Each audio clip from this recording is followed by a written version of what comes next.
کا حال یہ ہے، چوراہوں پر بیٹھ کر کے مسلمانوں کی آبروؤں کو لوٹنے والوں، آج تم کہتے ہو کہ مارے جا رہے ہیں۔ یاد رکھو، اگر مسلمان کسی بھی حد تک گر جائے، لیکن تمہیں اس وقت تک قطع تعلق کرنے کی اجازت نہیں ہے جب تک تم اس کے ساتھ اتمام حجت نہ فرما دو۔ جب تک تم اس کو ساتھ اتمام حجت نہ فرما لو، اس لیے کہ ہر حال میں تم کو چاہیے کہ اپنے برابر والے بھائی کو ساتھ لے کر کے چلو۔ اس لیے کہ یاد رکھو، تمہیں سب سے بہترین امت بنا کر کے پیدا کیا گیا، یوں ہی نہیں پیدا کیا گیا بلکہ تمہارے ساتھ کچھ لگایا گیا، اور وہ یہ ہے تَأْمُرُونَ بِالْمَعْرُوفِ وَتَنْهَوْنَ عَنِ الْمُنکَرِ۔ تم بہترین امت ہونے کا احساس دلاؤ، وہی معنی کہ لوگوں کے ساتھ حسن سلوک کرو، لوگوں کو بھلائی کا حکم کرو۔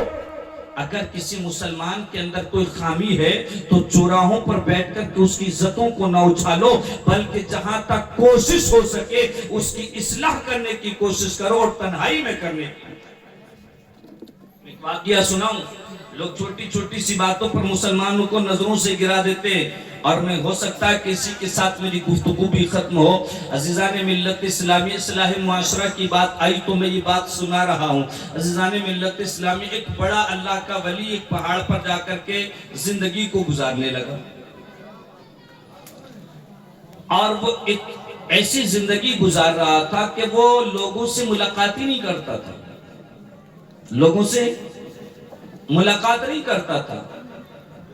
وہیں پر پہاڑ کی غار میں رہ کر کی عبادت کرنا، ریاضت کرنا، قیام سجود وہیں پر، تسبیح و تحلیل وہیں پر، ذکر و اذکار وہیں پر، پورے علاقے میں مشہور ہو گیا۔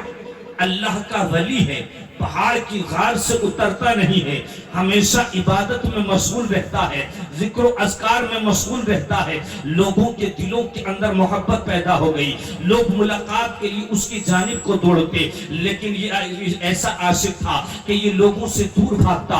اگر لوگ ایک پہاڑی پر پہنچتے تو یہ پہاڑی کو چھوڑ کر کے دوسری پر چلا جاتا اور کہتا کہ اتنی دیر میں تم سے بات کروں گا، کیوں نہ اتنے وقت میں اپنے رب کی عبادت کروں، کیوں نہ اتنے وقت میں اپنے رب کا تذکرہ کروں۔ اللہ اکبر مسلمانوں، اسی علاقے میں ایک بستی کے اندر ایک ایسا انسان رہتا تھا جس کا انداز زندگی یہ تھا کہ پورا دن شراب کے نشے میں دھت رہتا، پورا دن جوا کھیلتا، پورا دن عیاشیاں بدماشیاں اور بدکماشیوں میں مشغول رہتا۔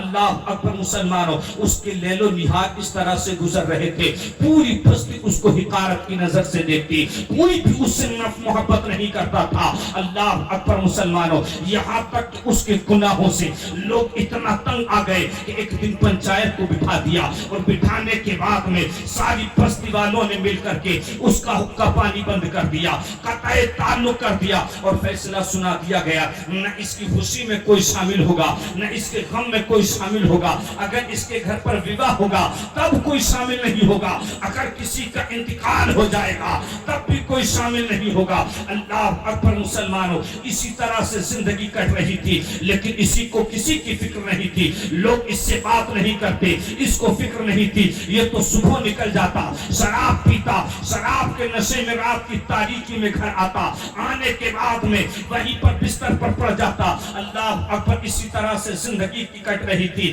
لیکن یاد رکھو زندگی کا ایک دن اینڈ ہو جاتا ہے۔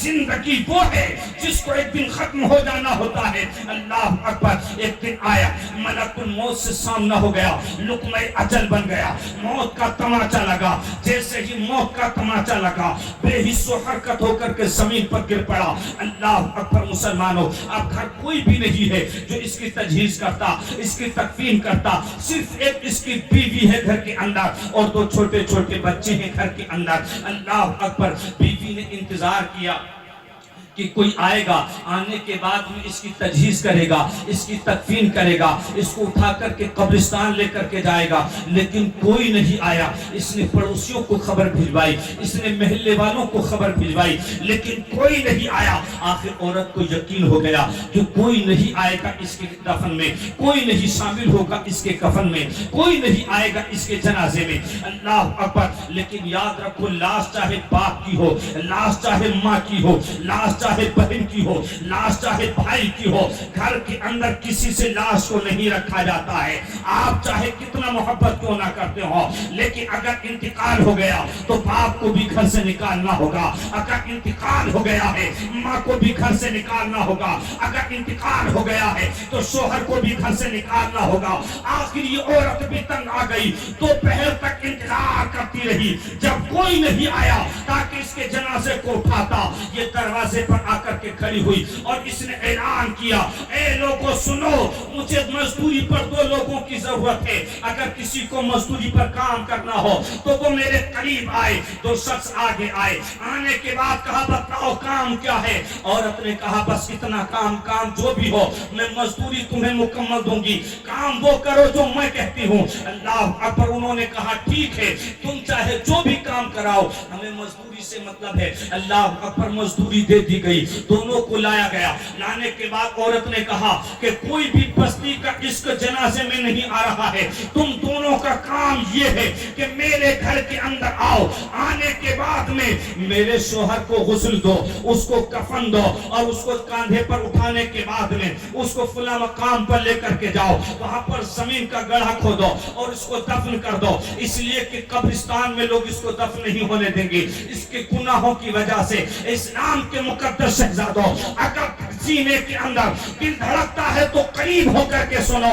آج تم نے دوسرے کو دور کرنا شروع کر دیا ہے, لیکن یاد رکھو وہ پروردگار ہے کہ رات دن نمازیں چھوڑنے والوں کو بھی رزق عطا کرتا ہے, وہ اس کی نافرمانی کرنے والوں کو بھی رزق عطا کرتا ہے, وہ اس کو برا کہنے والوں کو بھی رزق عطا کرتا ہے. عزیزان ملت اسلامیہ, آج تم نے در حقیقت اصلاح معاشرہ نام رکھنا تو شروع کر دیا ہے, لیکن معاشرے کو سدھارنے کی کوشش نہیں کی ہے, معاشرے کو بگاڑنے کا کام تم نے کیا ہے. اللہ اکبر. مسلمانوں, یہ ہماری قوم کے بوڑھے کہ جن کے کانوں پر یہ کام سمجھتے تھے کہ معاشرے کو سنوارنے کا بوجھ جن کے سر پر ہے, لیکن حالات یہ ہے کہ یہ آج معاشرے کو بگاڑنے کی بات کرتے ہیں, چوراہوں پر بیٹھ کر کے آج یہ خاندانی سیاستوں کو عروج دیتے ہیں, آج یہ چوراہوں پر بیٹھ کر کے ایک دوسرے کی عزت و آبرو کو چھالتے ہیں. اللہ اکبر. آج تم بات کرتے ہو کہ مسلمانوں کو مارا جا رہا ہے, میں تم سے پوچھنا چاہتا ہوں, آج تم جس قوم کی بات کر رہے ہو کہ ہر محکمے میں وہ موجود ہیں, تمہیں معلوم ہے 70 سال انہوں نے کتنی محنت کی ہے. آج تم جو بات کرتے ہو, یہ جو آر ایس ایس جو ٹیم ہے, تمہیں معلوم ہے 70 سال انہوں نے کتنی محنت کی ہے. یوں ہی نہیں انہیں پھل ملا ہے, یوں ہی نہیں ثمرہ ملا ہے, 70 سال کنٹینیو انہوں نے محنت کی ہے. ان کے بوڑھوں نے بچوں کو بچپن سے لے کر کے جوانی تک سنوارا ہے. یہی وجہ ہے کہ ہاسپٹلز میں ان کے لوگ ہیں, کچہریوں میں ان کے لوگ ہیں, عدالتوں میں ان کے لوگ ہیں, وکلا ان کے لوگ ہیں, انجینئرز ان کے لوگ ہیں, کچہریوں میں ان کے لوگ ہیں, اس ریل اسٹیشنوں پر ان کے لوگ ہیں, پولیس اسٹیشن میں ان کے لوگ ہیں, لے کر چھوٹے سے بڑے عہدے تک وہ پہنچ گئے ہیں. یاد رکھو, جو قوم 70 سال کنٹینیو خاموش رہ کر کے محنت کر رہی تھی, یاد رکھو وہ آج پھل نہیں کاٹے گی. واہ واہ واہ, زندہ باد. اگر ہماری قوم کے بوڑھوں نے اپنے بچوں کو سنوارنے کی کوشش کی ہوتی تو آج نہیں تو کم از کم 20 سال بعد جا کر کے یہ بھی حکومت کرتے, یہ بھی حکومت کرتے. لیکن ہماری قوم کے بوڑھوں نے کیا سمجھایا, ہمارا پڑوسی اچھا نہیں ہے بیٹا, اس سے بات نہیں کرنا ہے, فلاں کا لڑکا اچھا نہیں ہے, اس کے قریب نہیں جانا ہے. خاندانی سیاستوں کے علاوہ عروج نہیں دیا. لیکن سنو محبت کس کو کہتے ہیں. تم بات کرتے ہو تم ایک دوسرے کو معاف نہیں کرنا آتا, لیکن یاد رکھو جو قوم ایک دوسرے کو معاف نہیں کرتی ہے وہ قوم غلام بنا دی جاتی ہے, وہ قوم تباہ و برباد کر دی جاتی ہے. اللہ اکبر. مسلمانوں سنو, اس عورت نے 2 مزدوروں کو لیا, آنے کرنے کے بعد انہوں نے غسل دیا، کفن دیا، کاندھے پر رکھ کر کے چلے، مزدوری پر لوگ بلانے پڑے اس کی، یعنی کہ اس کے گناہوں کی وجہ سے، سمجھ رہے ہیں؟ جی لے کر کے چلے وہ۔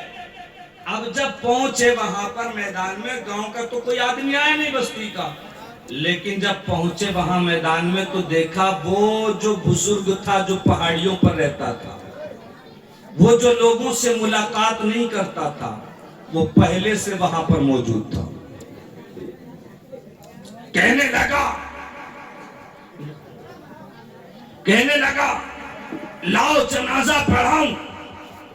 یہ بات پوری بستی کے اندر آگ کی طرح پھیل گئی، لوگ دوڑے، دوڑنے کے بعد میں وقت کے ولی کی ابتدا میں سب نے نیت کو کر لیا، نماز کو پڑھ لیا، لیکن سلام پھیرا تو سب کی بھوائیں چڑھ گئیں اور سب نے آنکھیں اٹھا کر کے اس کو دیکھا۔ اللہ کے ولی نے نظر گھما کر کے دیکھ لیا تو سمجھ گیا، اور اس نے دل میں خیال کیا کہ اگر ان کے ذہن میں جو باتیں آ رہی ہیں ان کا ازالہ نہیں کیا گیا تو شاید ایک فساد برپا ہو جائے۔ بستی میں فساد برپا نہ ہو، یہ ذمہ داری بھی بستی کے مقتدر لوگوں کی ہوتی ہے۔ بہرحال اس نے فوراً اس مرنے والے کی عورت کو آواز دی اور کہا خاتون یہ بتا کہ تیرے شوہر کے اندر کوئی اچھائی بھی تھی؟ تو کہنے لگی شراب یہ پیتا، جوا یہ کھیلتا، عیاشی یہ کرتا، مکاری یہ کرتا، بدماشی یہ کرتا، دنیا کا کون سا گناہ تھا جو یہ نہیں کرتا؟ اللہ کے ولی نے کہا میں نے کہا پوچھا کہ گناہ بتلا، میں تو یہ پوچھ رہا ہوں کہ یہ بتلا کہ کوئی اچھا کام بھی کرتا۔ کہنے لگی مجھے نہیں معلوم ہے لیکن 2-3 کام جانتی ہوں۔ کہنے لگے جلدی سے بتلا دے۔ اللہ اکبر، تو سنو۔ وہ کہنے لگی سنو، اس کا کام یہ تھا کہ جب وہ رات کو آتا تو نشے کی حالت میں ہوتا، آنے کے بعد میں بستر پر پڑ کر کے سو جاتا، لیکن رات کی تاریکی میں جب اس کا نشہ اترتا تھا تو یہ نشے کے اترنے کے بعد میں چارپائی سے اٹھتا، اٹھنے کے بعد میں غسل کرتا، صندوق کو کھولتا اور جو سب سے نیو کپڑا ہوتا، سب سے اچھا لباس ہوتا، اس کو پہنتا، پہننے کے بعد خوشبو لگاتا، خوشبو لگانے کے بعد میں گھر کے ایک کونے میں مصلے کو بچھاتا، اور مصلے کو بچھانے کے بعد میں رب کی بارگاہ میں آنسو بہاتا اور رو رو کر کے رب کی بارگاہ میں دامن اٹھا کر کے کہتا اے رب کعبہ، میں جانتا ہوں میرے گناہوں نے مجھ پر جہنم کی آگ کو واجب کر دیا ہے، اے رب مجھے نہیں معلوم کہ تو جہنم کے کس کونے میں مجھے ڈالے گا، لیکن اے رب کعبہ میں جانتا ہوں کہ ان گناہوں کے باوجود بھی مجھے امید یہ ہے کہ اگر تو چاہے تو میرے اتنے گناہوں کے باوجود میرے گناہوں کو معاف کر سکتا ہے اور مجھے جنت عطا فرما سکتا ہے۔ بابا نعرہ تکبیر، ذرا ہاتھ اٹھا کر بولو نعرہ تکبیر، نعرہ رسالت، نعرہ حیثیت، مسند اعلی اعلی، عشق محبت، عشق محبت، خواجہ ہندوستان، رائے پور کا سنی مسلمان، نعرہ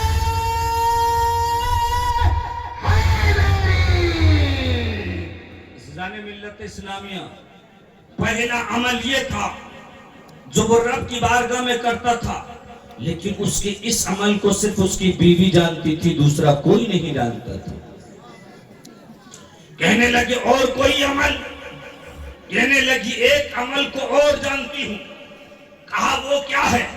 کہنے لگی جب سے شادی ہونے کے بعد اس کے گھر میں آئی ہوں، آج تک میں نے کبھی نہیں دیکھا کہ اس کا گھر کبھی کسی یتیم بچے سے خالی رہا ہو، کبھی کسی یتیم بچے سے خالی رہا ہو۔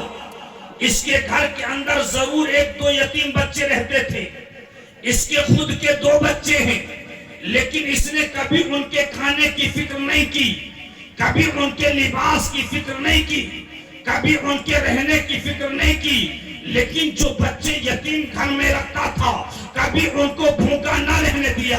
اگر اس نے کپڑا خریدا پہلے یتیم کے لیے خریدا, اگر کھانا لے کر کے آیا پہلے یتیم کو کھلایا. اللہ اکبر. وہ کہنے لگا, فقیر نے چیخ کو مارا اور مارنے کے بعد میں کہا, اے بستی والوں سنو, تم اس کے گناہوں کو دیکھ کر کے ابھی تک اس کو جہنمی سمجھ رہے تھے, لیکن رب کعبہ کی قسم یہ یتیموں سے پیار کر کے جنت خرید کر چلا. سبحان اللہ سبحان اللہ زندہ باد. اس لیے اسلام کے مقدس شہزادوں, صرف گناہوں کو دیکھ کر کے نفرت کرنے والوں, دیکھو گناہ سے تو نفرت ہر حال میں کرنا چاہیے, لیکن گناہ گار سے نفرت اس وقت میں کرنا جب تم اپنی طاقت کے مطابق اسے سدھارنے کی کوشش کر لو. اگر تم نے کوشش نہیں کی ہے تو پھر تمہیں ادھیکار نہیں ہے کہ تم نفرت کرو. اس لیے عزیزان ملت اسلامیہ, تو بہرحال یہ ہے, گناہ ہر انسان سے ہو جاتا ہے, لیکن اسلام کے مقدس شہزادوں, بہترین انسان وہ ہے جو سامنے والے کے گناہوں کو معاف کر دے, اس کی خطاؤں کو معاف کرے, اس کی غلطیوں کو معاف کرے, اور اس کے تمام اغلاط کو معاف کرنے کے بعد میں اس کو گلے سے لگا جائے. اس لیے کہ جب دو مسلمان اپنے دل کی قدورتوں کو مٹا کر کے اپنی محبتوں کا اظہار کرتے ہیں تو رب کے فرشتے ان کے لیے دعائیں مغفرت کرتے ہیں. فرشتے ان کے لیے دعائیں مغفرت کرتے ہیں. لہذا حکم کے مطابق میں اپنی تقریر کو ختم کرتا ہوں. بس اصلاح معاشرہ کے اعتبار سے میرا بس آج کا ایک پیغام ہے کہ لوگوں سے محبت کرو, ان کے اندر جو خامیاں ہیں ان کو سدھارنے کی کوشش کرو. اگر نہیں سدھار رہا ہے تو اس کے اس گناہ سے نفرت کرو, لیکن اس کو گڑھے میں ہمیشہ کے لیے تنہا نہ چھوڑو. اپنی موت تک, آخری سانس تک اس کو اس گناہ کے گڑھے سے نکالنے کی کوشش کرو. یہی ہمارے اسلاف کا طریقہ ہے, یہی ہمارے بزرگوں کا طریقہ ہے, یہی ہمارا طریقہ ہے. عزیزان ملت اسلامیہ, یہ کوشش اگر تم نے کر لی تو اگرچہ وہ گناہ سے نہ بھی نکلے لیکن اصلاح کرنے کا ثواب تمہیں ضرور مل جائے گا. لہٰذا میں رب کعبہ کی بارگاہ میں دعا کرتا ہوں, میرے بولنے میں اگر اغلاط سرزد ہوئے ہوں تو رب رحمت کاملہ سے معاف فرمائے, اور میرے صحیح کو رب اپنی بارگاہ میں قبول فرما لے. میں رب کی بارگاہ میں توبہ کرتا ہوں, استغفر اللہ ربی من کل ذنب واتوب الیہ. کلمہ طیبہ پڑھ لیں, لا الہ الا اللہ محمد رسول اللہ. السلام علیکم ورحمۃ اللہ.